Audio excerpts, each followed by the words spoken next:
Vamos conversar agora, tá certo? Eu não vou apresentar os palestrantes, eu vou deixar que eles se apresentem para vocês e digam quem eles são, para vocês saberem da boca deles mesmos, tá certo? Então eu vou chamar Iago, Jesse, Rayane e Pamela.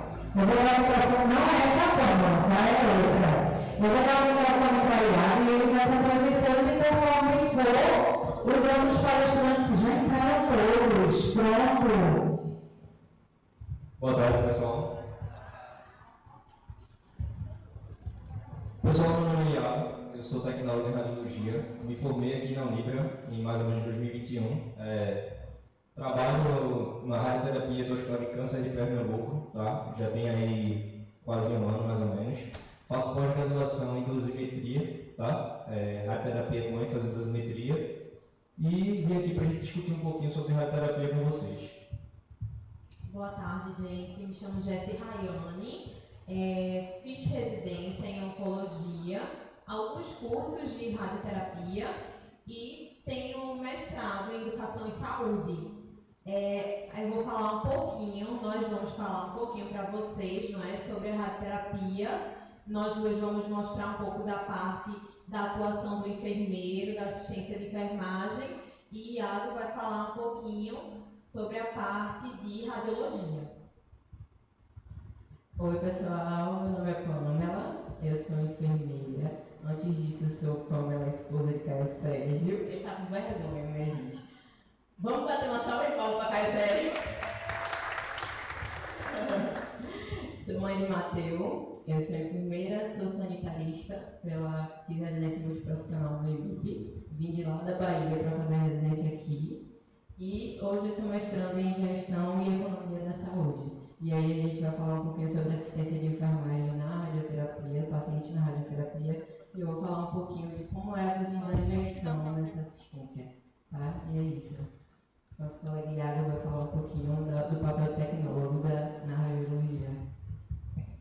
Bom, basicamente, o papel do tecnólogo é você receber o paciente, tá? E prestar o melhor serviço possível para o mesmo. Tudo começa na tomografia, né? A gente vai passar o paciente pela tomografia, fazer o planejamento total desse paciente, seja em posicionamento, enfim, definição de isocentro, tá? A gente discute isso um pouquinho depois. E logo em seguida, outra coisa na verdade que eu acho bem importante na radioterapia é essa questão de ser multidisciplinar, tá? Não é só o tecnólogo que vai estar no aparelho. Vai ter médico, vai envolver dentista, vai envolver enfermeiro, vai envolver técnico de enfermagem, enfim, várias pessoas. O paciente, em nenhum momento, ele vai ser acompanhado por uma pessoa só, tá? Vai ter hora que o paciente vai estar passando pelo dentista e o dentista pode dar um feedback para a própria enfermagem. O médico também, pode ser que o médico queira suspender o tratamento do paciente, mas por que ele vai suspender esse tratamento? Aí, no caso, precisa de toda a avaliação de todas as pessoas que passam por esse paciente, tá?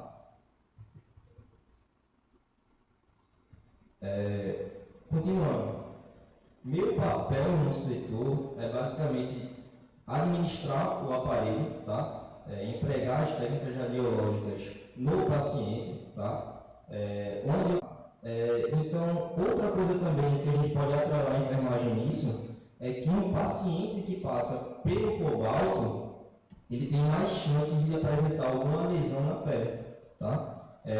Exemplo, radiodermite. Um paciente que trata cabeça e pescoço, normalmente ele pode apresentar alguma lesão na região de tratamento, justamente devido à queimadura do cobalto, tá?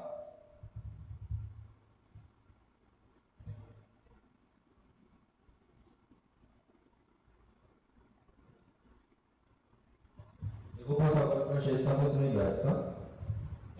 Gente, eu vou ficar em pé só para poder enxergar melhor, tá? Como radioterapia, quantas pessoas aqui fazem enfermagem? E todos os demais, radiologia? Tem outras áreas? Não, enfermagem e radiologia, não é? Ótimo. Pois é, a gente vê que a maior parte é de radiologia, não é? Porque vocês vivem muito isso. A gente não, na nossa graduação, raramente a gente ouve falar sobre radioterapia. A gente vê muito pouco de oncologia e, pelo menos na minha experiência, na minha graduação, tá? Não ouvi falar nunca sobre radioterapia. Alguém aqui na graduação ouviu falar sobre radioterapia? Não, não é? Pois é, algo muito novo pra gente. E aí eu vou tentar mostrar um pouquinho, me desculpem quem é da radiologia, mas eu vou falar geral, mas eu vou focar na enfermagem, tá? Porque eu fui chamada para isso. Mas vou falar um pouquinho como o enfermeiro foi inserido nesse serviço de radioterapia. E vou mostrar para vocês que isso não é uma coisa tão antiga, tá? Por isso que muita gente realmente não ouvia falar e não sabia o que era radioterapia. Porque, de fato, nós fomos inseridos nesse contexto há pouco menos, quase 10 anos, 8 anos, que o enfermeiro foi inserido oficialmente nesse contexto. Mas a gente vai ver um pouquinho sobre isso. Então, primeiro a gente vou pincelar, tá, gente? Porque isso aqui vai ser uma coisa mais rápida, só uma mesa redonda. Eu sei que tá todo mundo já cansado, deve ter tido aula o dia inteiro, não é? Assistido palestras, então vou tentar ser breve, tá? O que é radioterapia? Antes de lerem, quem é da radiologia, eu acho que pode já saber, não roubem. Mas alguém da enfermagem tem alguma noção do que é radioterapia?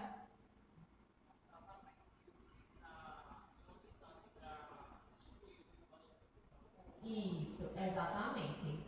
É um tratamento que utiliza radiação ionizante para destruir as células tumorais.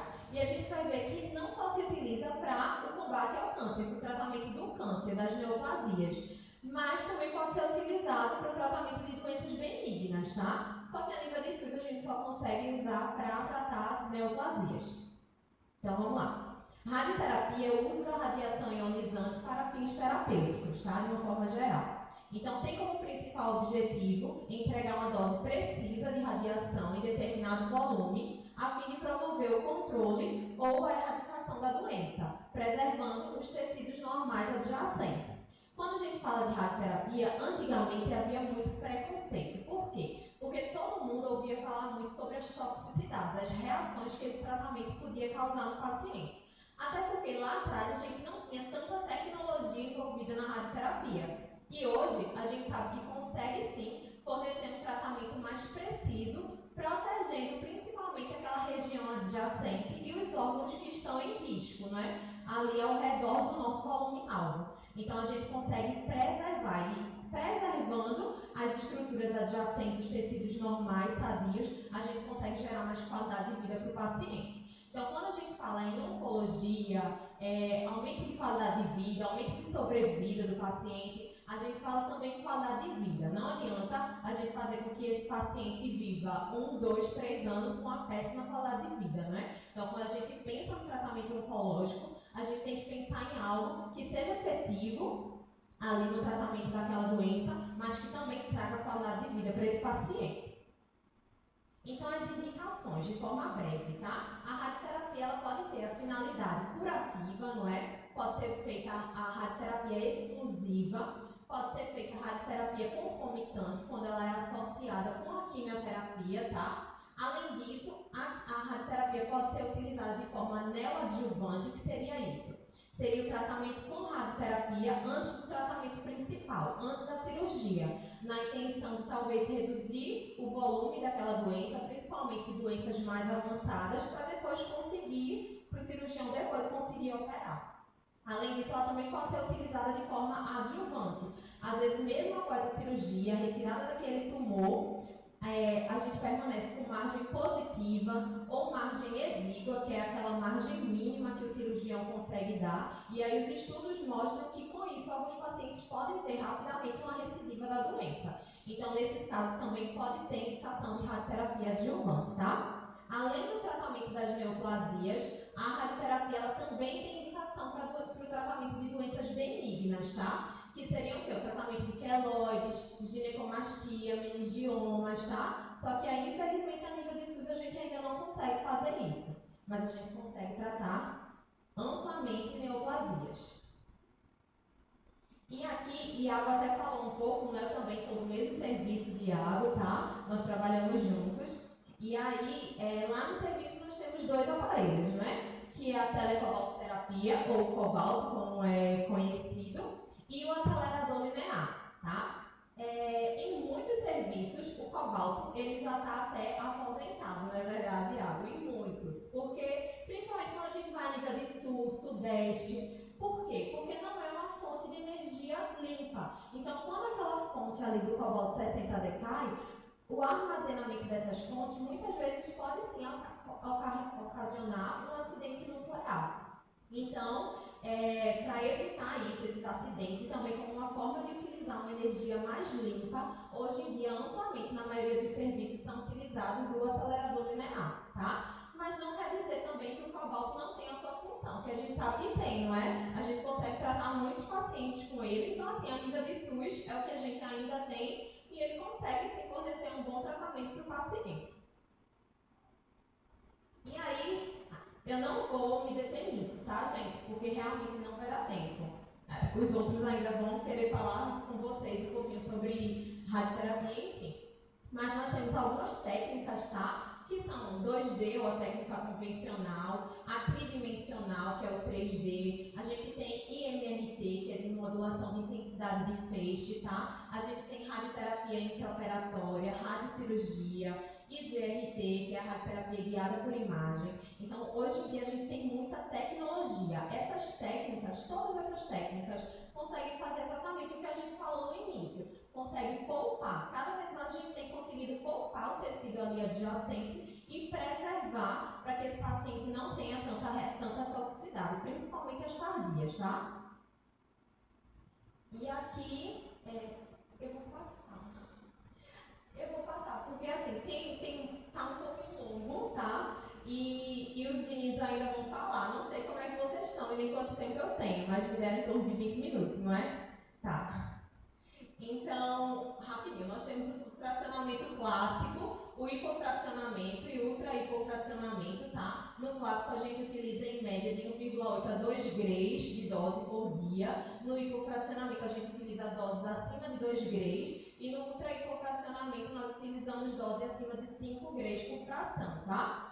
E para que isso? O que é que fracionamento tem a ver com o tratamento de radioterapia? Porque quando a gente fala de radioterapia também, e um papel importante da enfermagem do serviço é a adesão do paciente. Não adianta eu passar 20, 30, o médico passar 20, 30, 35 aplicações de radioterapia, se talvez esse paciente não vai ter uma boa adesão. E outra coisa que a gente briga muito na radioterapia é o quê? Que infelizmente nós ainda temos poucos aparelhos distribuídos no Brasil e a gente ainda tem uma fila de espera gigante nos serviços de radioterapia.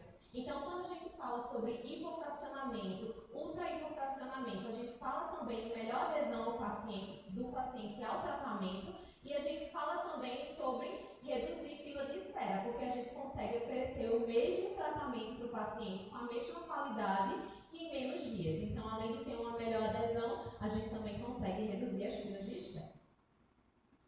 Além do cobalto, do acelerador, nos serviços de radioterapia, o enfermeiro, o tecnólogo, a gente também atua na braquiterapia, tá? A braquiterapia também é um tipo de radioterapia, só que é uma radioterapia que ela é interna, ela acontece às vezes dentro de uma cavidade ou ali dentro de um tecido. E quais são esses tipos de braquiterapia? Elas podem ser intracavitária, que é ali dentro de uma cavidade, que são as braquiterapias ginecológicas, e nós temos também a braquiterapia intersticial, que é aquela que acontece dentro ali daquele tecido, tá? E a gente consegue levar doses de radiação precisas ali naquela cavidade ou naquele tecido determinado.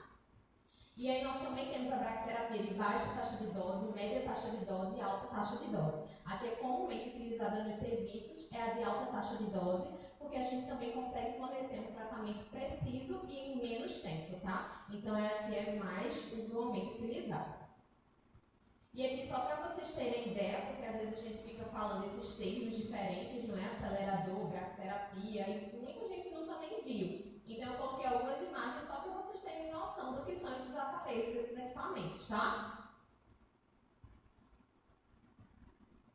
Aqui, braquiterapia para tumor urológico, que é a de baixa taxa de dose, intersticial.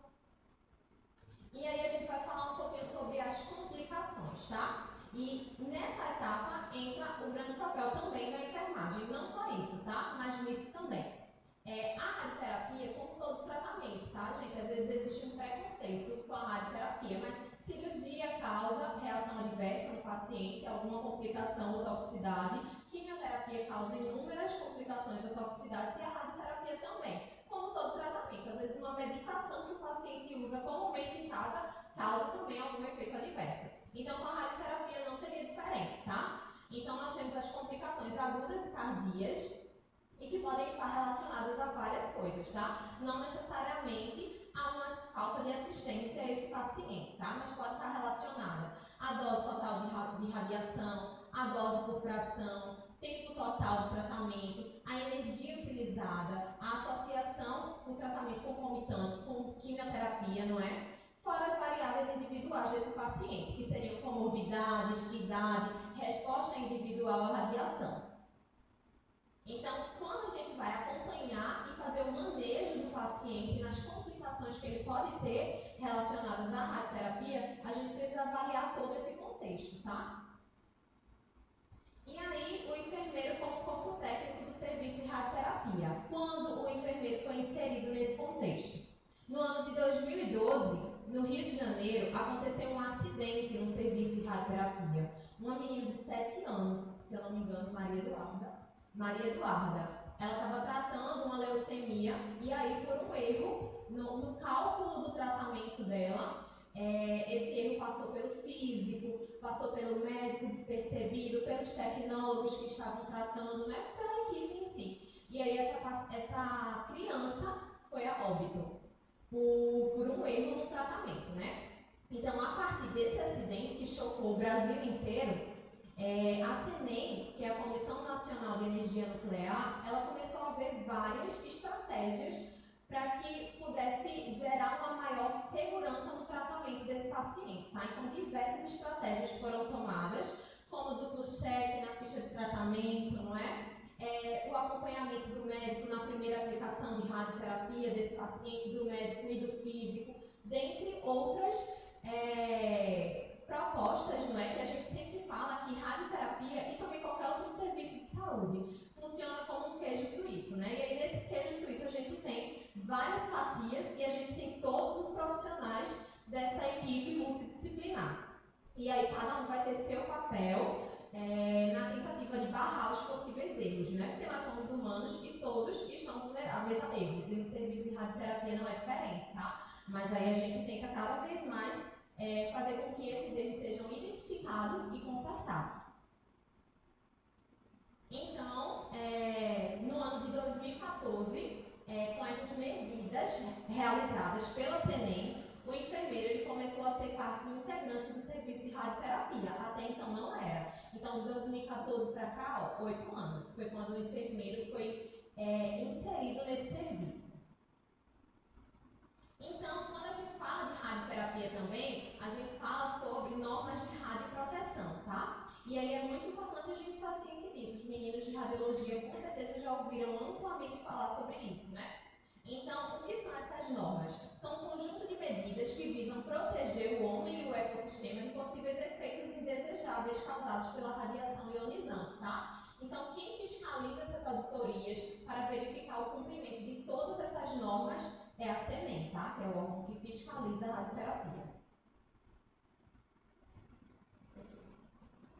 Então, quais são as competências do enfermeiro no serviço de radioterapia? Em 1998, mesmo quando o enfermeiro ainda não era parte integrante do serviço de radioterapia, o COFEN, né, que é o Conselho Federal de Enfermagem, ele aprovou algumas normas técnicas sobre radioproteção e sobre o papel do enfermeiro nesses serviços. Então, a gente vai citar aqui alguns, né? Então, qual é o papel do enfermeiro no serviço de radioterapia? Planejar, organizar, supervisionar, executar, avaliar as atividades de enfermagem em clientes submetidos à radiação ionizante. Participar de protocolos terapêuticos de enfermagem na prevenção, tratamento e reabilitação desses pacientes. Formular e implementar manuais técnicos e operacionais, que são os nossos famosos POPs, não é? Então, também é função do enfermeiro no serviço de radioterapia. manter a atualização técnica e científica do manuseio dos equipamentos de radioproteção, que lhe permita atuar com eficácia nas situações de rotina e emergenciais, participar dos programas e treinamentos em serviço planejado pelo enfermeiro nas diferentes áreas de atuação.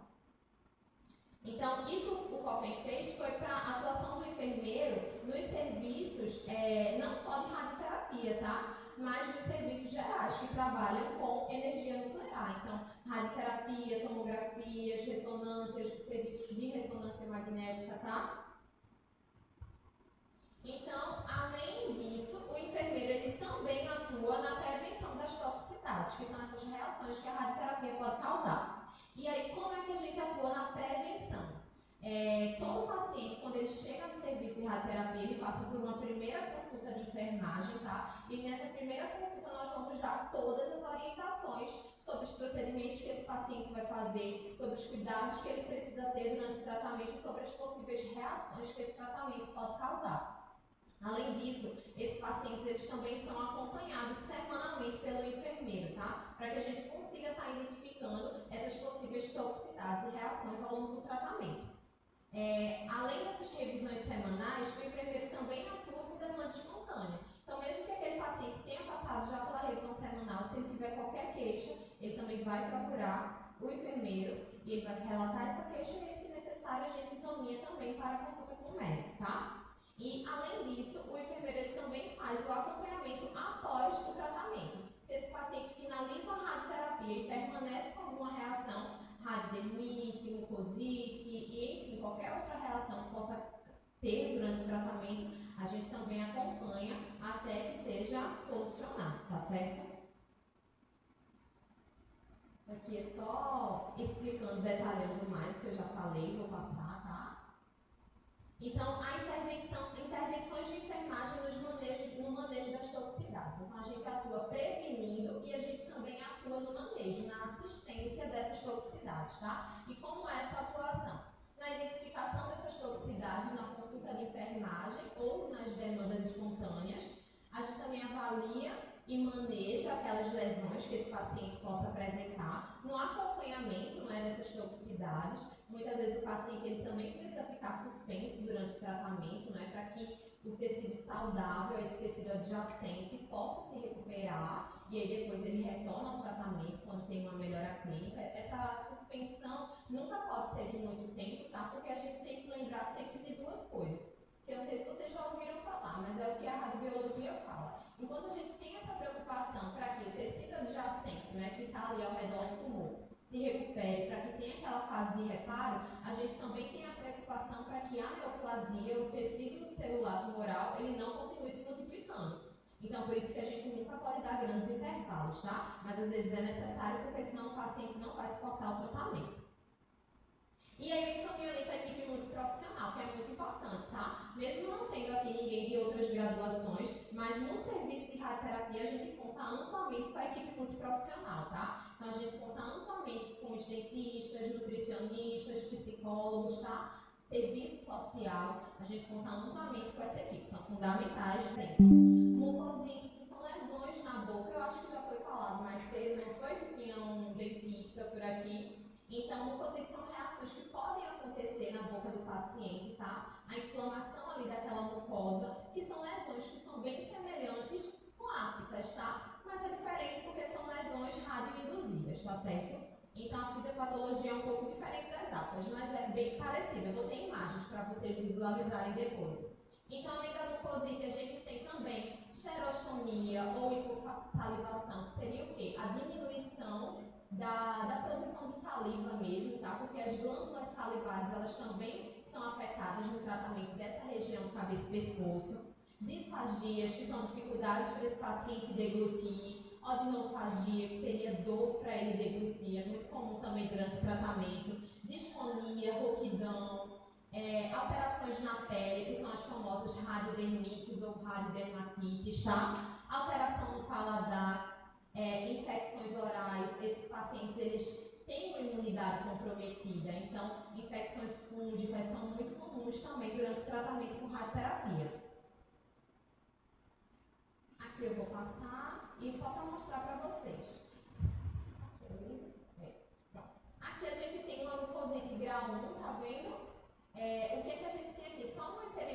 alguns pontos mais vermelhinhos.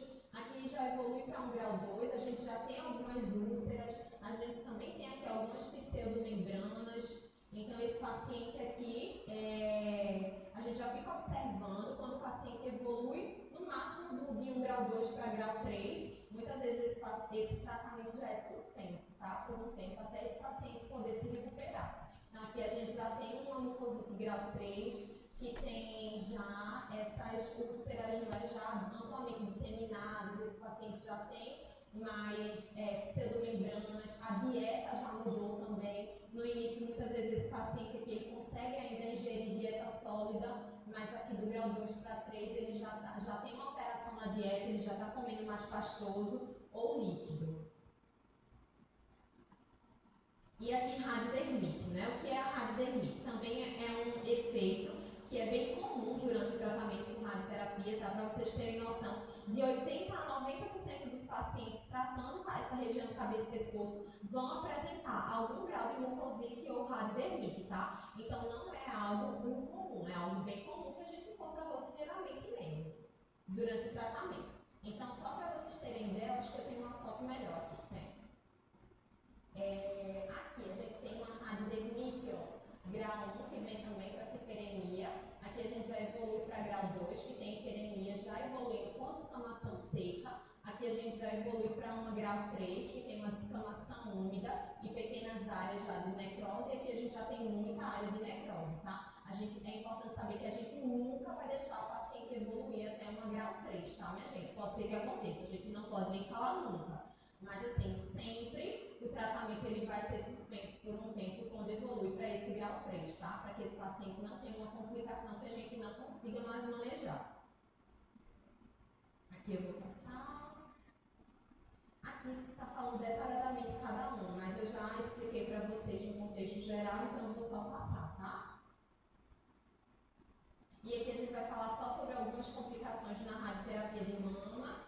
A gente tem complicações na pele, que são as radiodermites, fadiga, cansaço, que é comum em todos os pacientes, tá, que tratam com radioterapia, principalmente quando tem um tratamento concomitante, radioquimioterapia. Além disso, essa paciente também pode apresentar disfagia ou dinofagia, que é a dificuldade do para deglutir, principalmente se essa mama trata essa região de fossa supraclavicular, tá? Além disso, nós temos também as toxicidades no tratamento dos tumores ginecológicos. Então, a gente tem também as complicações na pele, as radiodermites, complicações gastrointestinais, não é? Diarreia, tá?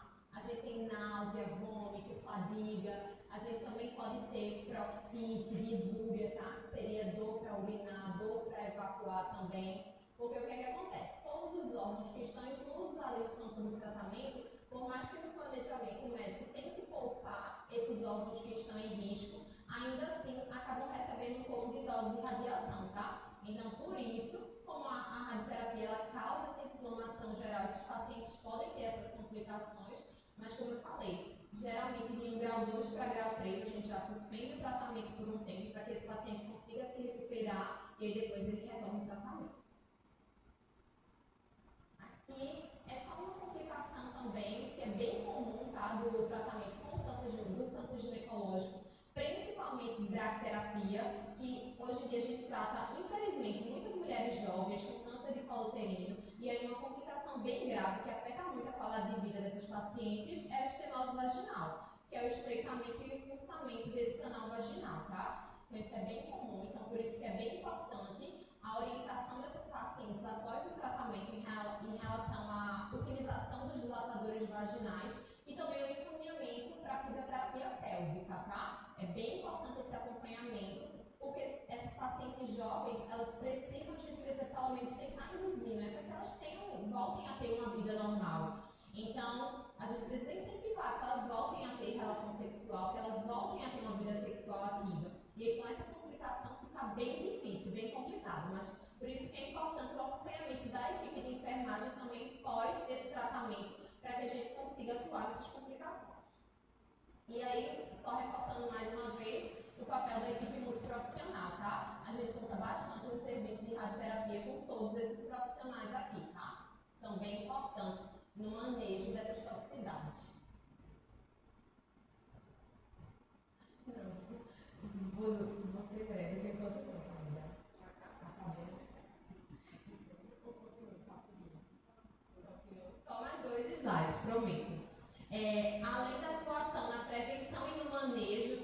dessas toxicidades, o enfermeiro ele também atua, e não só o enfermeiro, tá? Toda a equipe de radioterapia tem que atuar na segurança do paciente, tá certo? Então a gente precisa cumprir essas etapas, tá? Essas metas internacionais de segurança do paciente, com a identificação correta do paciente, com a comunicação efetiva entre a equipe, tá? Com a prevenção do risco de queda. Então, o enfermeiro ele também atua amplamente nisso dentro do serviço de radioterapia. Além disso, a gente também precisa aprender com os nossos incidentes, tá? Porque senão a gente vai ficar cometendo os mesmos erros sempre. Então, por isso que é muito importante também o quê? Implementar uma melhor solução, identificar os problemas, testar possíveis soluções, estudar esses resultados, para que a gente consiga crescer no serviço de radioterapia. Se a gente não identifica erros, a gente não consegue melhorar o serviço, tá? E é isso. E só uma frasezinha para vocês refletirem, a gente ainda vai discutir aqui um pouco, tá? Quando a gente fala de oncologia, a gente fala muito nisso, tá? Que a gente vai curar às vezes, aliviar muito frequentemente e confortar sempre. Eu acho que essa é a nossa missão dentro do serviço de oncologia e também na radioterapia. É isso.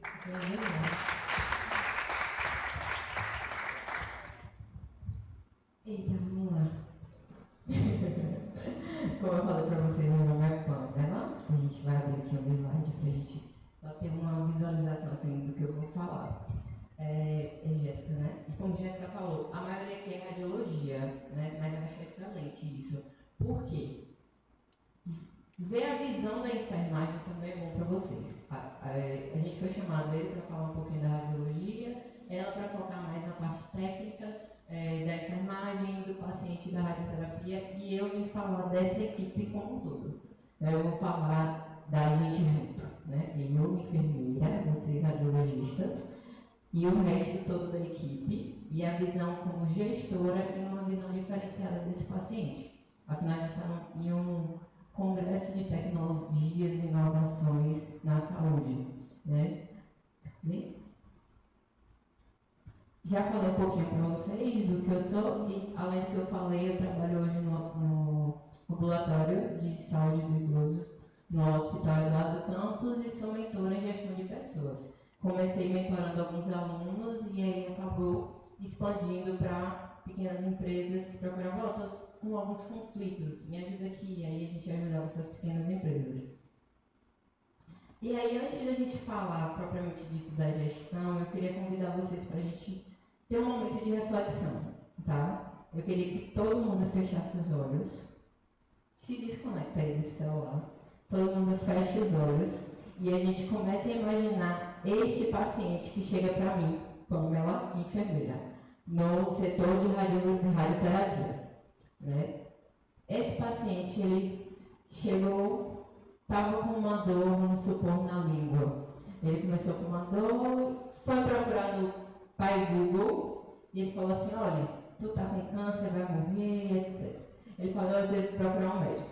Fui para o médico, chego no médico e ele puxa você para fazer vários exames. Vou fazer uma tomografia, vou fazer uma ressonância, vou fazer diversos exames complementares. Esse paciente, nesse processo todo, faz uma biópsia, etc. O que esse paciente está sentindo? Né? Reflitam comigo, pensem comigo nesse passo a passo. O que esse paciente sente nesse período todo? Alguém aqui já teve paciente que precisou fazer radioterapia? Ou que teve câncer? Alguém teve? Algum familiar? Tu teve? Quando você recebe a notícia, você tem a probabilidade de ter câncer. O que você imagina que esse paciente ele sente? Medo, algo mais? Desespero, angústia. Exatamente. Exatamente. Perfeito. Vou ter apoio, não vou ter. Quem é que está ao meu redor? E é justamente isso que eu coloquei. O câncer ele desencadeia um sofrimento, né? Além de todas as alterações físicas que a gente, a enfermagem, a gente vai conseguir lidar com a sua sintomatologia, com tudo que Jéssica trouxe, ele traz algo muito maior, que é sofrimento físico e emocional, ele vai reduzir a autoestima dessa pessoa, ele desperta sentimentos de tristeza, como vocês falaram, angústia, medo, tanto no paciente, também na rede de apoio dele. E quando esse paciente não tem rede de apoio, né? Vários pacientes que chegam para mim e que moram em casas sociais. Então, às vezes, ele não tem ninguém. Então, como é que eu vou olhar esse paciente? Como é que eu vou cuidar desse paciente? E aí entra o diferencial da equipe de enfermagem no setor de radioterapia. Eu tenho que ter uma equipe que ela tenha uma visão muito mais ampliada, né? O que acontece? Esse paciente ele fez todos esses percursos de exames, tudo, e aí sai a notícia, o senhor tem câncer ou alguma lesão que precisa a gente trabalhar com radioterapia. E ele chega no meu serviço e o que geralmente acontece? Não sei se no serviço de vocês acontece, mas geralmente o que eu já vi, vendo da gestão, então, fiscalizando alguns hospitais, conversando com alguns pacientes, inclusive lá no hospital do idoso, que às vezes esses pacientes depois ou durante o tratamento eles chegam lá para alguma consulta e chegam para conversar para a gente sobre esse tratamento. Eles falam, cheguei lá para fazer e eu não fui ouvido. Cheguei lá e não resolveram o meu problema. Eu fiz o exame e eu estou muito angustiada. Às vezes esse paciente ele chega para a gente com uma angústia, um medo e a gente não ouve. A gente está tão preocupado ali em cumprir metas, tão preocupado em, ele está com uma radiodermatite, eu preciso cuidar dessa ferida. E a gente esquece de ouvir a demanda dele. Então, o primeiro passo na visão da gestão, na visão de uma enfermagem diferenciada, é acolher esse paciente. Eu preciso ouvi-lo, eu preciso entender o que ele traz para mim. Não só sentir o que o hospital precisa. A gente vai para a prática. Vocês que estão começando agora, o pessoal de enfermagem, não sei se na radiologia acontece isso, mas na prática a gente é muito cobrado. Você tem que ter tempo para cuidar desse paciente. Às vezes você tem 10 minutos para fazer uma consulta de enfermagem, às vezes você tem que correr. Às vezes a enfermagem está muito mais na gestão, na gerência, escrevendo. Não sei se vocês já perceberam, não sei se alguém já faz estágio, mas às vezes eu ouço muito dos técnicos falando, mas a gente que faz o trabalho todo. Eu como enfermeira, eu estou lá escrevendo para posto porque eu sou cobrada de responsabilidades lá em cima. E às vezes a gente está tão preocupado ali em escrever o papel e esquece que aquele paciente... E aí entra o diferencial do gestor no setor de radioterapia. Como eu falei para vocês, a gente é cobrado por metas, a gente é cobrado para que a gente exerça a qualidade em saúde e muitas vezes esses profissionais que estão lá na ponta, eles não são treinados para isso. Se eu não consigo ouvir o meu profissional como gestor, esse profissional não vai conseguir ouvir aquele paciente. Então, Pamela, você, como gestora, se fosse para um setor desse, setor de radioterapia, o que tu faria? O que de diferente tu acha que poderia colocar nesse setor? A primeira visão que eu tenho é, eu preciso ter algum instrumento desde a contratação desse profissional. A realidade que a gente tem no mercado a maioria das contratações são por indicação.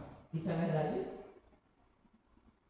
A maioria dos profissionais que eu conheço conseguir um emprego por tal indicação, ou concurso público, ou fiz uma entrevista, gostaram de mim e fui. Então, nessa entrevista, eu preciso ter algum instrumento que eu consiga avaliar esse profissional. Preciso ver se esse profissional ele consegue lidar bem com emoções, se ele tem uma boa relação interpessoal. Porque o que vai fazer o diferencial do setor de radioterapia é justamente essa comunhão entre a equipe. Eu não preciso gostar... Como é teu nome? Renata? Eu não preciso gostar de Renata, mas eu preciso ter respeito. E eu e Renata, a gente precisa falar a mesma língua para que aquele paciente ele seja atendido de uma forma prioritária, de uma forma adequada, que ele consiga sair dali bem atendido. Então, eu preciso, já na entrevista, captar esse profissional. Tá, Pamela, mas na entrevista eu não consegui captar esse profissional. E aí, os profissionais que eu já tenho? Eu preciso treinar esses profissionais. O que eu faço? faço? Vamos juntar todo mundo aqui. A minha equipe são 6 técnicos. Vamos supor aqui 4 mais 2 ali atrás. Vocês 6, olha. Talvez a gente encontre um paciente fragilizado que já tenha perdido alguém que tenha tido câncer e chegue aqui em prantos. O que a gente pode fazer? E aí a gente junta nós 6, porque 7 cabeças pensando tem muito mais ideia do que uma cabeça só. O que acontece geralmente na prática? Eu, como gerente, eu quero planejar tudo sozinha. E às vezes lá os técnicos que estão na ponta, eles têm muito mais conhecimento dos problemas que esse paciente enfrenta do que eu que estou cá, como a gente falou, às vezes escrevendo no papel. Então eu junto aqui todo mundo, os 6. Vamos cá? Tempestade de ideias. Já ouviram falar disso? Tem um negócio muito massa que é tempestade de ideias. Vamos, como é que a gente pode solucionar esse problema? E aí todo mundo coloca várias e várias ideias e a gente vai vendo quais as melhores ideias para sanar aquele problema. O que eu quero com isso, Pamela? A gente vai conseguir uma ideia muito boa para os 7 fazerem igual. Se tiver esse problema, qualquer pessoa que vá ter contato com esse paciente vai falar a mesma língua, vai ter a mesma atitude. Não fica ninguém perdido naquela situação e vai conseguir ir caminhando e adequar aquele paciente. A comunicação entre o enfermeiro e o paciente, ela torna-se fundamental, principalmente para ajudar esse paciente no autocuidado, como a gente falou. Talvez ele não tenha uma rede de apoio boa, então ele vai precisar se autocuidar. E mesmo que ele tenha uma rede de apoio, ele precisa sair dali entendendo que o câncer em si, a neoplasia, ela não resume ele tem muito mais coisas. Então, o papel da gente como porta de entrada daquele paciente é justamente transmitir esse sentimento para ele, para minimizar ou prevenir tanto as complicações do tratamento em si, da radioterapia, quanto prolongamento de internamento ou outras sequelas, tanto psicológicas, quanto até do ato de suicídio, que já tive contato com familiares que, a partir do diagnóstico, ele ficou tão deprimido que entrou no serviço, não foi bem acolhido, não foi encaminhado e acabou cometendo suicídio por conta disso. Então, acho que essa relação de comunicação é excepcional. E aí, o que todo esse treinamento também permite? Ele vai permitir que eu, ouvindo esse paciente na escutativa, a partir dessa conversa, eu consiga saber tudo que eu quero saber dele. O que acontece? Estou ali, eu preciso preencher a minha SAI, a minha sistematização da atenção de enfermagem. Mas o paciente está ali. Pamela, eu não sei como contar para a minha família que eu tenho câncer, ele ainda não contou para a família. E aí, a partir da fala dele, eu falo, poxa, seu Frank Jefferson, vamos botar o nome desse paciente, Frank Jefferson. Grave como é o nome do paciente? Frank Jefferson.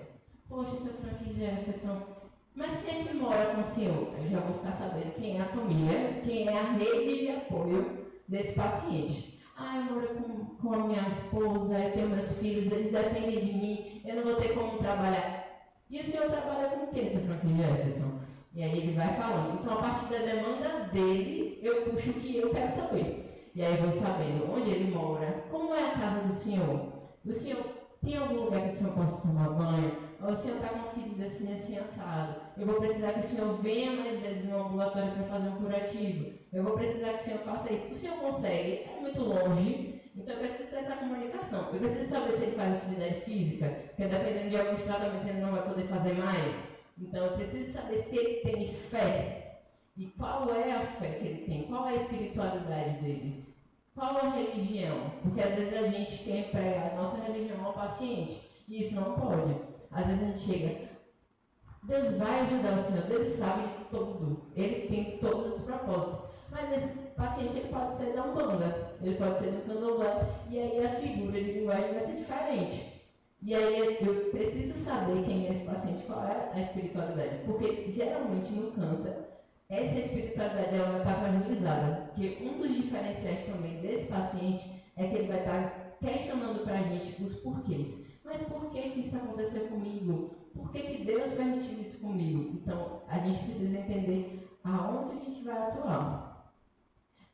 saber quais outras comorbidades que ele tem, porque como eu falei, ele não é só câncer, né? Ele pode ter diabetes, ele pode ter hipertensão, ter várias outras comorbidades que vão influenciar no tratamento e até na cicatrização das feridas que ele tem. Então ele vai chegar para mim e falar, olha, Pamela, eu não sei como vai ser a minha vida depois desse tratamento. E aí eu falo para ele, olha, como é o nome do paciente? Frank Jefferson. Seu Frank Jefferson, eu não tenho como dizer para o senhor que o senhor vai ser a mesma coisa de antes.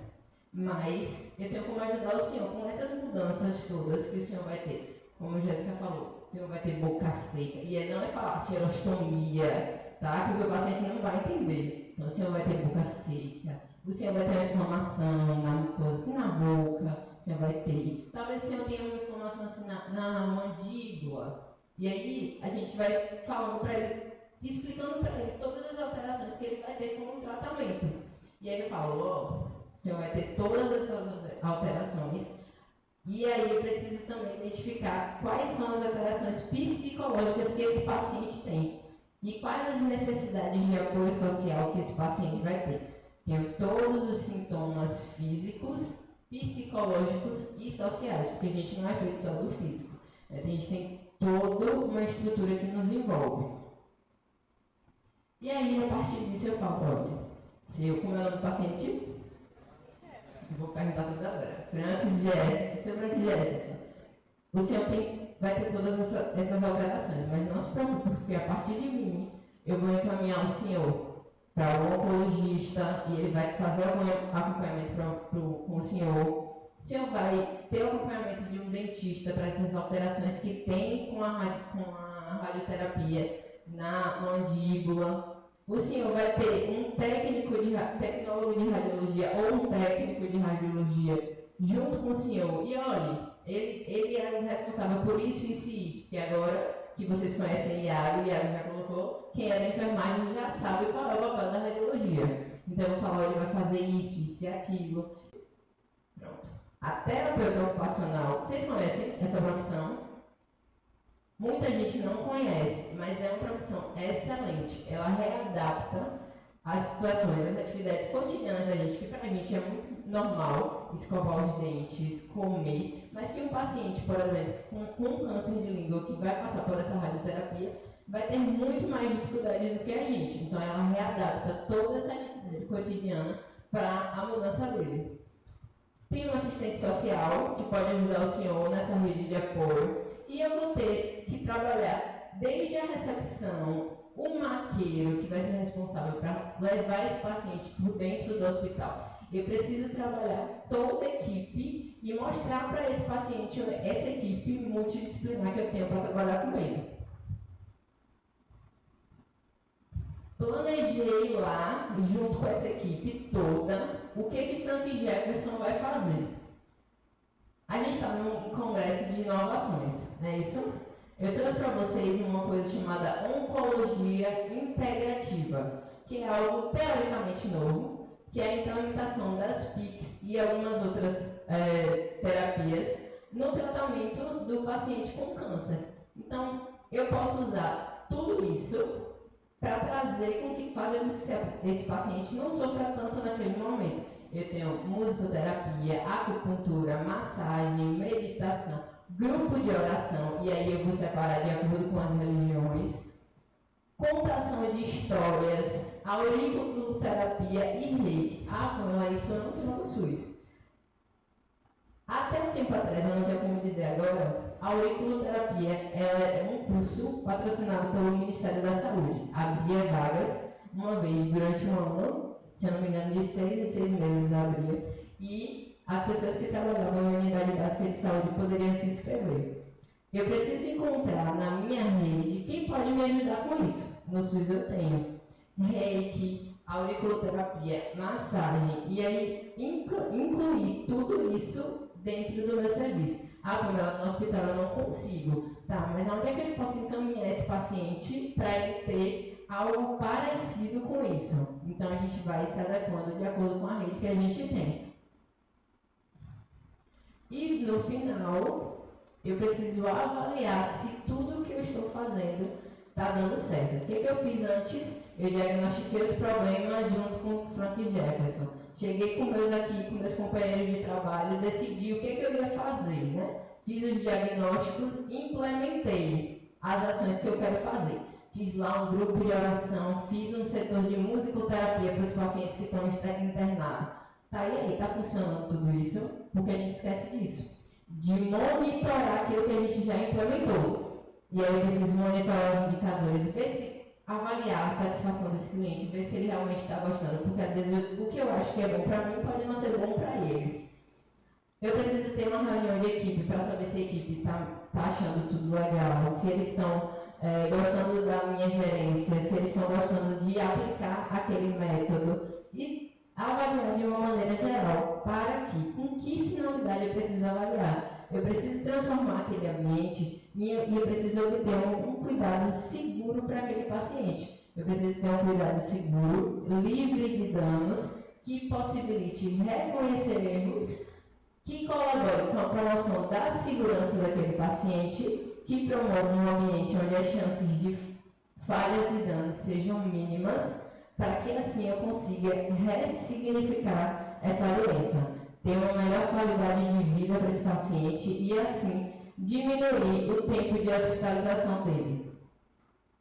Para que não aconteça como é o nome do paciente? Frank Jefferson. E por que eu estou batendo toda hora? Qual é o nome do paciente? Porque a gente, dentro do hospital, a gente tem a mania de falar assim, leito 27 está chamando. E ele tem nome. Seu Frank Jefferson, apesar de um nome difícil, ele tem nome. E a gente precisa lembrar do cuidado dele do início ao fim. Eu preciso chegar para cá, olha, Frank Jefferson está chegando. Ele está meio tonto e tal. Eu vou colocar lá o paciente. Tu fica aí de olho rapidinho e ter uma parceria com o Iago. Eu preciso ter uma visão geral para que não aconteça com o Frank Jefferson o que aconteceu com minha tia. Né? Essa é Márcia Regina, minha tia. Ela foi internada com câncer, câncer de ovário. Na verdade, ela deu entrada no hospital com o câncer, ou com uma dor abdominal, uma dor intensa. E aí a gente foi levar ela para o hospital. Com o passar dos dias, fez toda essa rotina de exames que eu falei com vocês, fez exames. E aí a equipe demorou de dar um diagnóstico. E aí ela ficou muito apreensiva e tudo. E quem deu o diagnóstico do câncer para ela foi um médico. O médico ele não teve a sensibilidade que um psicólogo nessa situação ele teria. Então ele já chegou assim, olha Márcia Regina, a gente descobriu que você tem câncer. E ó, não tem boa indicação de tratamento não. A senhora vai morrer. Simplesmente assim.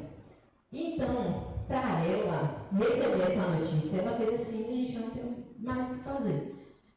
O tempo que ela teria de vida com a gente, a qualidade de vida que ela teria com a gente nesses últimos dias, se perdeu a partir daquela interferência do médico. Ela debilitou muito mais. E no que ela debilitou, ela foi piorando, e uma expectativa de vida de 6 meses, ela durou 1 mês.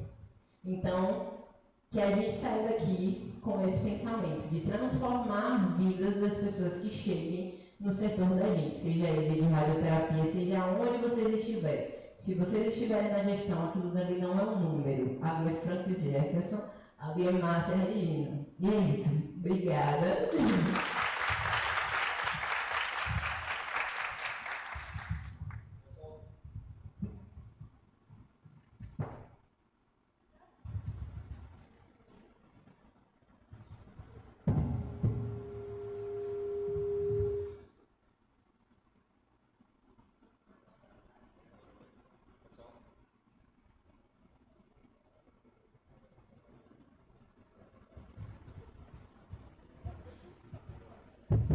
Agora foi. Pessoal, só para saber uma coisa aqui. Quem é de radiologia? Vamos lá. Quem daqui está estagiando? Por favor, alguém, 2 ou 1 pessoa, me diga qual foi tua reação quando tu chegou no teu serviço de estágio. Qual foi tua primeira experiência? Qual foi tua reação?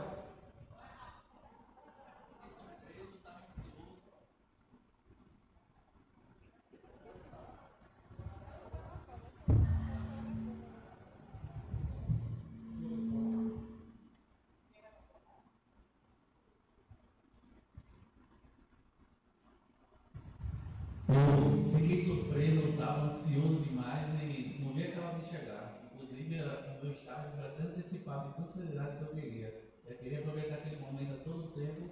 E o primeiro exame que eu fiz foi uma rotina de joelho. Agora vamos lá. Imagina eu, 20 anos, acabei de sair da faculdade, tá? Nunca tive experiência em radioterapia, em nada. E o Hospital de Câncer ele abriu uma oportunidade para mim para poder trabalhar no serviço de radioterapia. Antes disso eu já vinha passando por lá, passando por todo o preparatório, mas eu não tinha base nenhuma quando eu cheguei no serviço de radioterapia.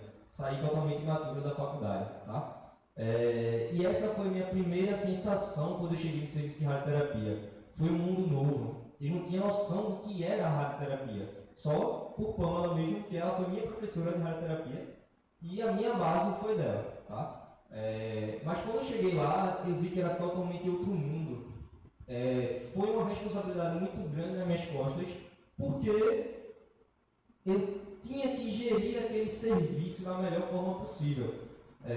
Vocês não sabem, mas eu perdi um tio meu no início da minha graduação por câncer de pulmão.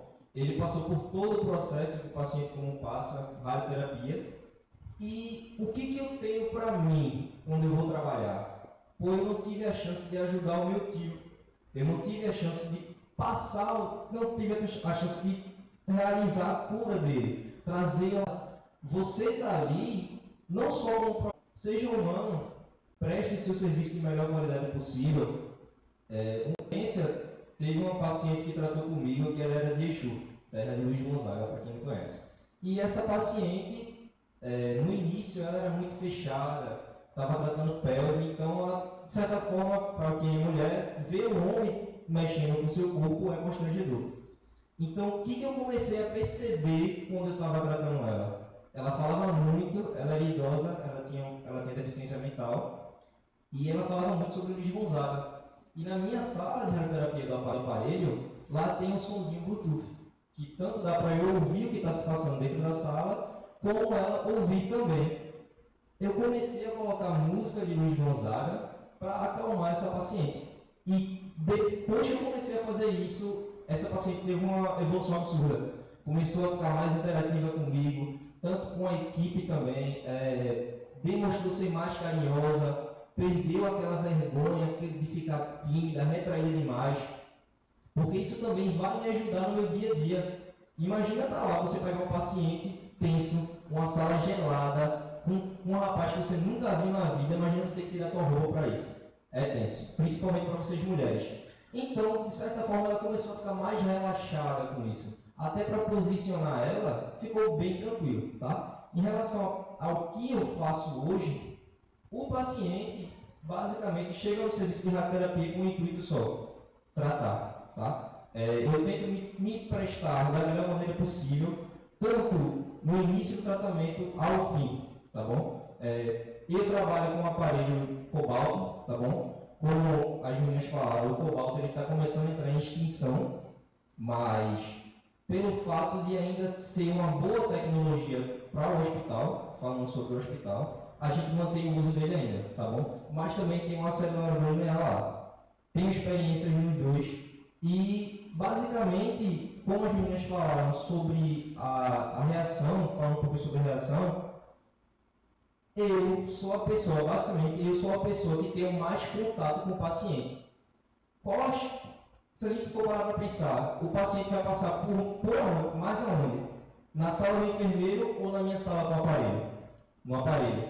Então, eu estou ali para ser o olho do médico e do enfermeiro. Se eu percebo alguma alteração no paciente, já se trabalha comigo, ela sabe que eu peguei ela direto. Se eu percebo alguma reação, eu tenho que comunicar, porque isso futuramente pode evoluir para alguma coisa que vai atrapalhar o tratamento do paciente e vai trazer algum prejuízo para ele. Alguém tem uma dúvida?